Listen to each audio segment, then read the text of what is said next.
আসসালামু আলাইকুম। আজকে আবার নতুন একটা ফ্রক নিয়ে এসেছি আপুদের জন্য। দেখো, এগুলো দেখলেই পারা যায়, কিন্তু কিছু কিছু বিষয় আছে, বুঝতে হবে। এই যে বুকের অংশ মাঝখান দিয়ে কুচি কুচি একটা জিনিস দেখছো নি, আজকে এইটা বুঝাবো তোমাদেরকে। ভালো লাগছে না বলো? একটা নর্মাল ফ্রককে একটা লেয়ার ফ্রক, এটা 2 লেয়ার ফ্রক, 2 স্টেপ, দেখছো? একটা নর্মাল ফ্রক কিন্তু এই মাঝখান দিয়ে এই ডিজাইনটা দিয়ে তোমার ইউনিক করে ফেলেছে। এই মাঝখানের এই জিনিসটা দেখছো, বেস্টের শেপ, ডিজাইন কি সুন্দর ইউনিক করে ফেলেছে। চলো এইটা আজকে বুঝাই দেয়। এটা করতে হলে একটা ছোট ট্রিক্স আছে যেটা তোমাকে করতে হবে। নর্মাল কাটিং দিলে এটা হবে না। তোমরা যদি মনে করো আপু প্রতিদিনই আমাদের কুচি ফ্রক বলে জ্ঞান দেয়, সহজ করে দেখায়, তার মানে আমি কুচি ফ্রকের মতো কেটে ফেলবো, হয়ে যাবে না। এটা কাটার জন্য একটু ডিফারেন্ট ওয়ে তোমাকে কি করতে হবে, ডিফারেন্ট ওয়েতে কাটতে হবে।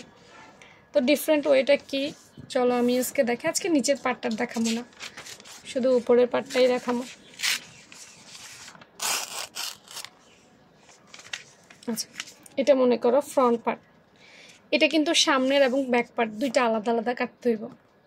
কেউ যদি ভাবো প্রত্যেকদিন আপু 4 পার্ট এক পাশে বসায় কাটতে ফেলাইছে, না, হবে না। কারণ ফ্রন্ট পার্টে এই শেপ দিছে, ব্যাক পার্টে কি তোমার বেস্ট আছে যে এই শেপ দিবে? তার মানে কি আলাদা কাটতে হবে। তো গলা তুমি মাপ অনুযায়ী নিবা, নাও।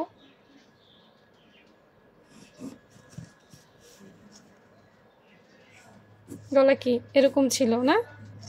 তারপর কাঁধ, মোহরা, এগুলো নিয়ে তেমন কিছু আসলে আমার বলার নাই। আমার আপুরা রোজ এগুলো দেখতে দেখতে বিরক্ত হয়ে যাইতেছে। আগে এটা কাটতে ফেলাই, হ্যাঁ, আচ্ছা সরি, এভাবে কাটবো। রোজ এগুলো দেখতে দেখতে বিরক্ত হয়ে গেছে, তো ওগুলো নিয়ে আপু বেশি একটা কথা বলতে চাই না। আচ্ছা, এবার আসো, এটা কাটার পর মাঝখান দিয়ে কুচি কুচি কুচি কুচি কুচি, তাই না? তাহলে এই কুচি কুচি করতে হলে এখানে এক্সট্রা কাপড় নিতে হবে।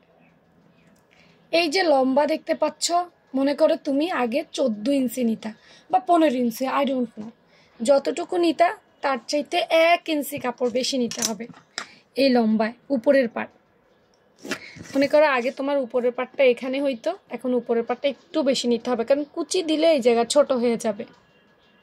বুঝতে পেরেছ? এবং এই যেখান থেকে আমরা অনেক সময় দেখবা যে রুমা আপু কী করে, 1 ইঞ্চি পরিমাণ কর্নারটা এভাবে উঠাই দেয়, 1 ইঞ্চি উঠাই দেয়। বাট এখন তোমাকে 2 ইঞ্চি পরিমাণ উঠাইতে হবে বা 1.5 ইঞ্চি পরিমাণ উঠাইতে হবে। এইভাবে ধরো আমি আগে দাগ পর্যন্ত 1 ইঞ্চি উঠাইতাম, এখন দাগের উপরে উঠে ফেলতে হবে এইভাবে। এই জায়গাটা একটু এইভাবে উঠাই দিতে হবে, এই বেশি উঠাতে হবে কর্নার। এখন বলবা কেন? আসো সেই কর্নার পর্দা ফাঁস করি, এই এরকম খাড়া হয়ে যাবে। এখন এই যে মিডলে আমরা যেটা দেখতে পেলাম আমাদের এখানে, এই যে দেখো মাঝখান দিয়ে কি কুচি কুচি কুচি, তা আমরা যখন এদিক দিয়ে কুচি কুচি কুচি কুচি কুচি কুচি কুচি, এই যে মিডলে যে কুচিটা দিব, কুচিটা দিলে এটা উপরে উঠে যাবে না? আর তুমি যদি সমান নাও, তুমি মনে করো এটুক নাও, তাহলে তো এটা আরো উপরের দিকে এমনি উঠে যাইব। তুমি বেশি নিলে এটা পারফেক্ট জায়গায় আসবে, আর তুমি যদি বেশি নাও তাহলে এটা উপরে উঠে শেপ চেঞ্জ হয়ে যাবে, এটা আবার আলিয়া কাটে চলে যাবে। বুঝতে পারছো নি?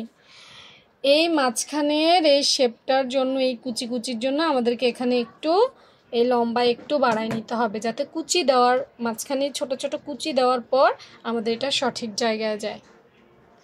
এটাই ছিল আজকের ফ্রকের এই সিম্পল একটা বিষয়, তোমাকে ইউনিক করে তুলবে, তোমার ড্রেস ইউনিক করে তুলবে। আর এই ছোট্ট একটা ভুলের কারণে তোমার ড্রেস নষ্ট হয়ে যাবে।